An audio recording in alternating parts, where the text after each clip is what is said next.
November 1963. America is reeling.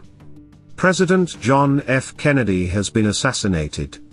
Then, just as quickly as the nation plunges into despair, another shocking event unfolds. A lone figure emerges from the crowd, a shot rings out, and the suspected killer, Lee Harvey Oswald, is silenced. This man, Jack Ruby, becomes an instant enigma. Was he a lone wolf driven by rage? Or was he just a small piece in a much larger puzzle? Jack Ruby, the man who shot Lee Harvey Oswald, had a difficult childhood.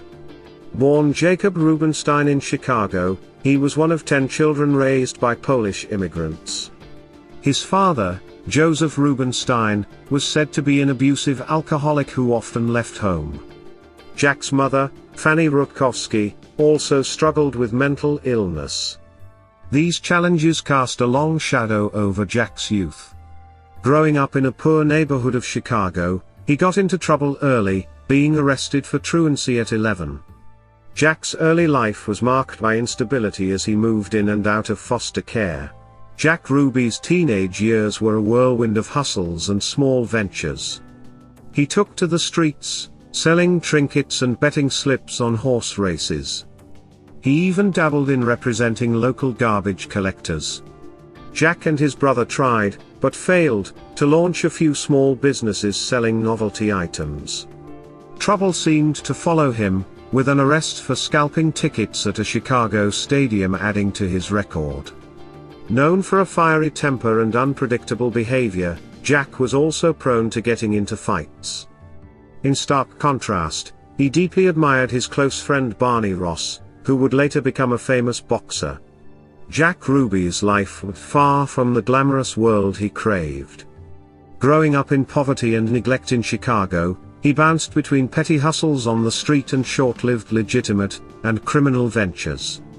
His fiery temper often landed him in street brawls, one of which resulted in a head injury, a detail later used in his defense for the killing of Lee Harvey Oswald. Despite his aspirations to be a big shot, there's no evidence that Jack Ruby ever gained a foothold in major organized crime. Jack's life took a turn in 1943 when he was drafted into the U.S. Army Air Corps. He served stateside in the southeastern USA as a mechanic, eventually receiving an honorable discharge in 1946 with the rank of Private First Class. Seeking a fresh start, Jack headed to Dallas, Texas in 1947, supposedly to help his sister with her nightclub. This move also marked a turning point in his identity. He shed his birth name, Jacob Rubenstein, for the shorter, punchier Jack Ruby. Some say he preferred the new name for its memorability, while others believe he sought to distance himself from his Jewish heritage due to rising anti-Semitism. Jack Ruby found his niche in the nightclub scene after arriving in Dallas. His main competition came from the Weinstein brothers, a rivalry that simmered beneath the surface. He believed they undermined his business and his standing with the American Guild of Variety Artists. The Carousel Club, located just blocks from the Dallas police station, became his most famous establishment, though he also owned the Vegas Club. Both catered to adult entertainment. Understanding the importance of a good relationship with the authorities, Jack cultivated friendships with Dallas police officers. He offered them free drinks and likely favors from his dancers, even sending meals from local restaurants to the station. In essence, he made himself a familiar face to the downtown police force, a wise strategy for someone running a strip club in the 1960s. Conspiracy theorists often point out, with little concrete evidence, that Officer J.D. Tippit, the officer shot by Lee Harvey Oswald after the assassination, was a patron of the Carousel. Regardless of its truth, this connection isn't particularly meaningful. Jack extended his hospitality to most of the Dallas police, likely as a way to promote his business. Jack's nightclubs became a source of constant rumors. Whispers swirled about gambling and prostitution ring operating out of his establishments, though no concrete evidence ever surfaced. These accusations never linked him to Benny Binion, the notorious Dallas figure known for running such operations. However, by the mid-50s, Binion's organization was already shifting its focus to Las Vegas. Jack, on the other hand, craved a different kind of notoriety. He reveled in being loud, talkative, and, some would say, obnoxious. He thrived on being the center of attention, a personality trait that defined him most dramatically. Jack Ruby's past painted a picture of a man with a volatile temper. Friends and employees often witnessed his erratic and aggressive outbursts. His youth in Chicago, marked by brawls against bullies, hardened him into a street fighter.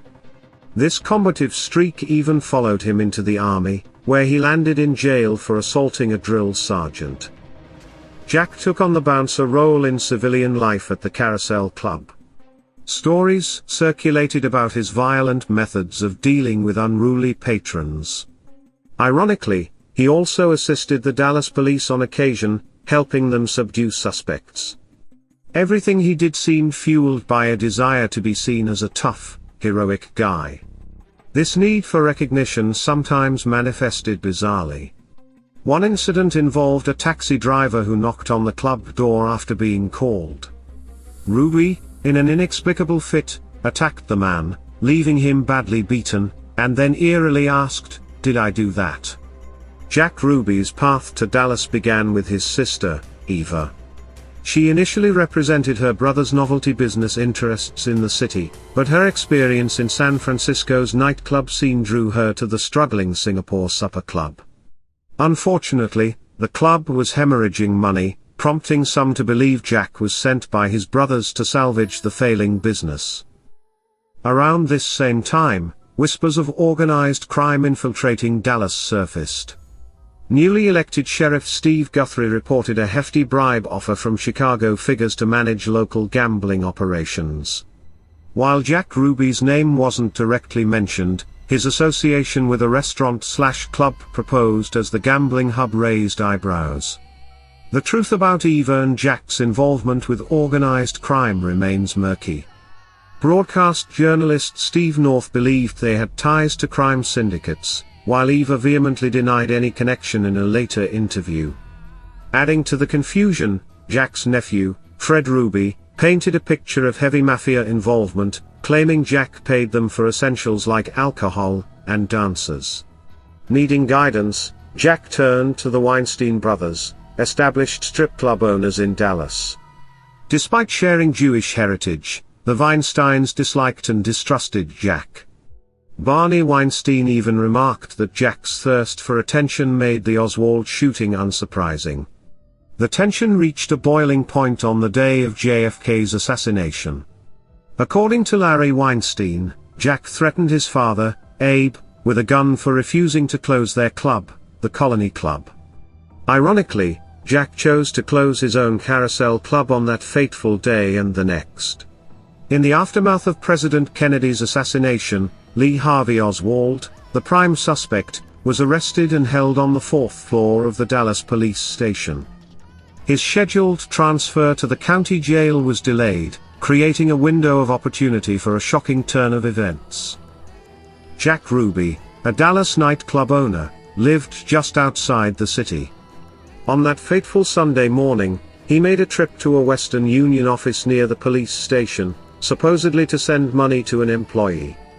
Leaving his dog in the car, he walked to the station, teeming with media, awaiting Oswald's transfer. As Oswald, handcuffed to an officer, began his walk towards the waiting vehicle, Ruby emerged from the crowd. In a single, shocking act, he fired a shot from his revolver, striking Oswald. Oswald crumpled, dragging the officer down with him. Before any further shots could be fired, Ruby was apprehended. A single phrase reportedly escaped his lips as he was subdued, "You know me. I'm Jack Ruby." Jack Ruby wasn't left hanging for long. An indictment for the premeditated murder of Lee Harvey Oswald came swiftly. The first lawyer to arrive was Joe Tonnahill, a seasoned attorney with a perfect record in capital murder cases. His office was conveniently close to the Dallas Police Department, While Tonahil was a solid choice, the Ruby family craved a bigger name. They approached Percy Foreman, a legal superstar at the time, but he quickly bowed out. Enter Melvin Belli, a flamboyant personal injury attorney from San Francisco. Famous for courtroom theatrics and big wins, Belli lacked experience in criminal law.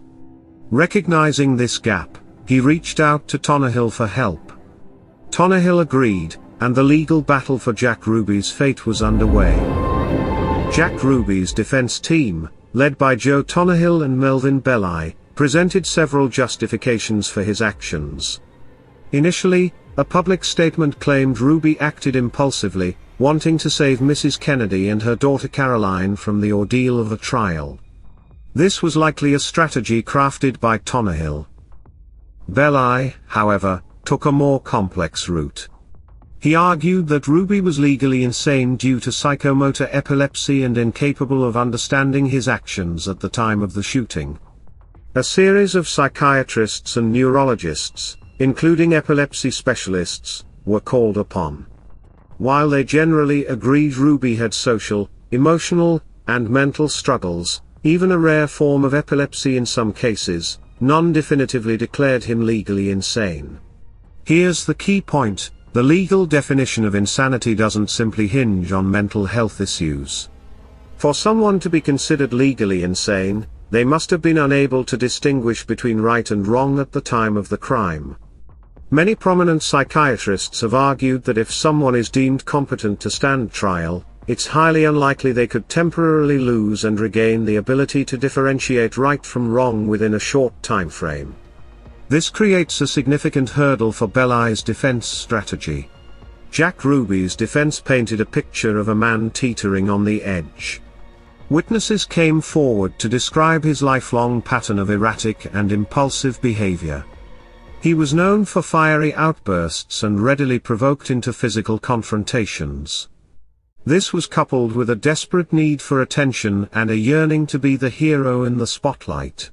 While not the most qualified to handle such a case, Melvin Belli, Ruby's flamboyant attorney, played up these aspects. Being Jewish himself, Belli argued that Ruby's actions were driven by a desire to show the world Jews have guts. He also presented a theory that Ruby feared the president's assassination would reflect poorly on Dallas and the Jewish community. This stemmed from the fact that some wealthy Jewish businessmen in the city were associated with General Edwin Walker, a far-right figure, and had ties to anti-JFK media content before the president's visit. This last claim, however, remained largely unsubstantiated. The trial of Jack Ruby was a whirlwind of drama and controversy.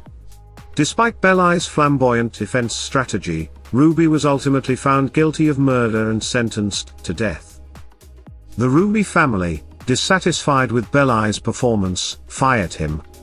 Tonahil, however, remained steadfast in his defense of Ruby. The trial itself had been marred by several issues, including the judge's admission of a book deal made during the proceedings and various procedural errors. Adding to this, Ruby's lawyers had argued that the intense media scrutiny in Dallas had made it impossible for him to receive a fair trial. These factors all contributed to the decision of the Texas Court of Criminal Appeals. They overturned the verdict and granted Ruby a new trial, scheduled for Wichita Falls, Texas, in February 1965. However, this new trial would never come to pass. Never married and without children, Ruby lived with George Senator in Dallas.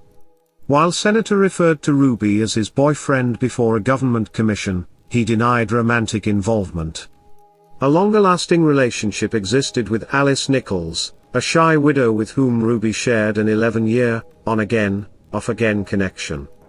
Although they had broken up by 1963, she remained the only person he contacted on the night of the Kennedy assassination.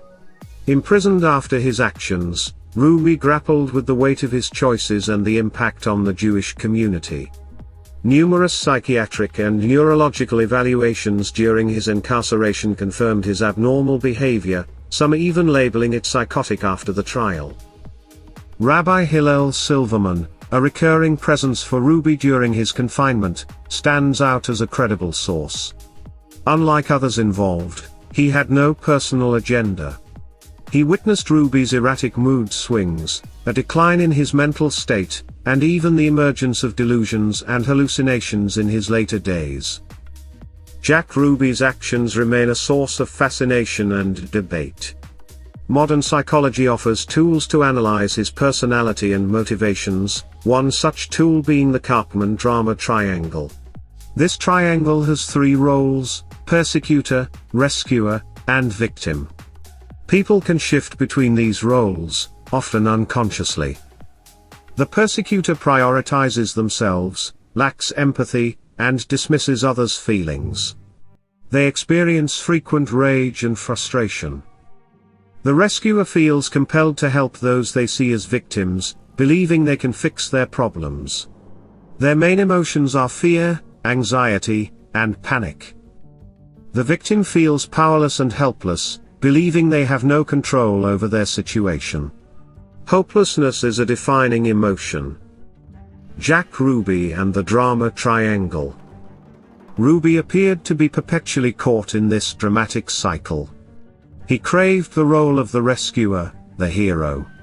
When his attempts to help failed, he'd quickly shift to feeling like a persecuted victim, an aggrieved Jew. Understanding this pattern doesn't offer a cure, but it can help explain his behavior and potential consequences.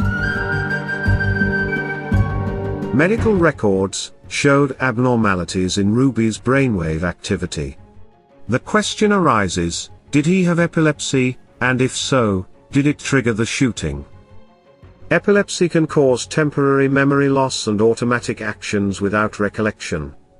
However, such episodes rarely involve purposeful acts like shooting someone. Patients typically regain control quickly afterwards. While Ruby's EEG was abnormal, it's highly unlikely the Oswald shooting was a seizure. Ruby initially claimed he shot Oswald out of anger and a desire to spare Mrs. Kennedy further pain. This was likely a strategy crafted by his lawyer, Joe Tonnehill. Melvin Belli, Ruby's lead attorney, argued for temporary insanity due to a seizure disorder, possibly linked to an earlier head injury. Despite numerous psychological and neurological evaluations, none concluded Ruby was in a seizure or fugue state during the shooting. It's also worth noting that Ruby's abnormal EEG could have been caused by undiagnosed lung cancer that had already spread to his brain. Ultimately, the jury rejected the insanity defense. Jack Ruby was found guilty of murder and sentenced to death. Jack Ruby's time behind bars was marked by a desperate attempt to explain his actions. He and his family believed the Warren Commission, tasked with investigating the Kennedy assassination, held the key. Chief Justice Earl Warren and Senator Gerald Ford, a future president, traveled to Dallas to hear Ruby's story. However, the meeting proved fruitless. Despite being offered a platform to speak, Ruby remained tight-lipped. He insisted on being taken to Washington, D.C. to testify, a request Warren and Ford had no power to grant. Furthermore, they couldn't guarantee his safety in the nation's capital. Ultimately, the commission left empty-handed, learning nothing new beyond what Ruby had told the Dallas police. Jack Ruby's past in Chicago was certainly shady, but the line between petty hustler and organized crime operative remained blurry. While he rubbed shoulders with some known mob figures, there's no evidence he was ever more than a fringe player. His erratic behavior and loose lips made him untrustworthy in the eyes of serious gangsters. Even family and friends considered him a blabbermouth, unfit for sensitive information. This throws serious doubt on the theory that he silenced Oswald on mob orders. Keeping such a secret wouldn't be his forte. Ruby dabbled in semi-legal and illegal activities, which rarely intersected with major mob operations. He met powerful figures like Carlos Marcello and Santo Trafficante, but there's no proof of coordinated criminal activity. Even his participation in a small arms shipment to Cuba seems more like a quick buck scheme than a planned mob operation. The official investigations into the Kennedy assassination mirrored this lack of evidence. Both the Warren Commission and, later, the House Committee on Assassinations looked into organized crime involvement. While the House Committee leaned towards a conspiracy, this hinged on a faulty analysis of police radio recordings initially thought to indicate multiple shooters. Later, with better technology, this theory fell apart. The official story remained, no organized crime involvement in JFK's death. Decades after the Kennedy assassination, whispers of a mob connection lingered. Frank Sheeran, a self-proclaimed hitman, made claims in his book I Heard You Paint Houses about involvement in that thing in Dallas, implying the JFK killing. He also mentioned a nightclub owner who helped with the aftermath but never explicitly named Jack Ruby. However, inconsistencies and problems plagued Sheeran's entire story, casting doubt on his involvement in the JFK assassination. Joe Campisi, owner of a popular Dallas restaurant, was known to high-ranking mob figures who frequented his establishment. He also knew Jack Ruby, but Ruby was notorious for cultivating connections with anyone he perceived as important. While Campisi's mob acquaintances are documented, no evidence suggests his direct participation in illegal activities. One fact remains indisputable: Jack Ruby shot Lee Harvey Oswald. Motives remain a subject of fierce speculation, with some believing he acted on mob orders tied to the Kennedy assassination. One contributing factor to the shooting that is seldom mentioned is Ruby's daily use of amphetamines. Jack Ruby was hopped up on the drug when he shot Oswald. In truth, if Oswald were a questionable conspirator, Ruby would have been an even worse choice. His erratic behavior and desperate need for attention made him a liability for any clandestine operation. While driven by a desire for wealth, Ruby's attempts were mostly small-time and met with limited success. Jack Ruby craved heroism and national recognition. He likely believed his actions would be seen favorably by a grieving nation. For a short while, he received congratulatory letters, fulfilling his desire for attention in a morbid way. Could Ruby have been part of a larger conspiracy? The answer, over 60 years later, remains shrouded in mystery. His conviction was overturned, granting him a new trial in 1965. However, Jack Ruby's story ends before this can take place. Diagnosed with terminal lung cancer, he died in 1967 at the age of 55. The motives behind his actions remain one of history's unsolved puzzles. According to an unnamed Associated Press source, Ruby made a final statement from his hospital bed on December 19 that he alone had been responsible for the murder of Lee Harvey Oswald. "There is nothing to hide. There was no one else," Ruby said.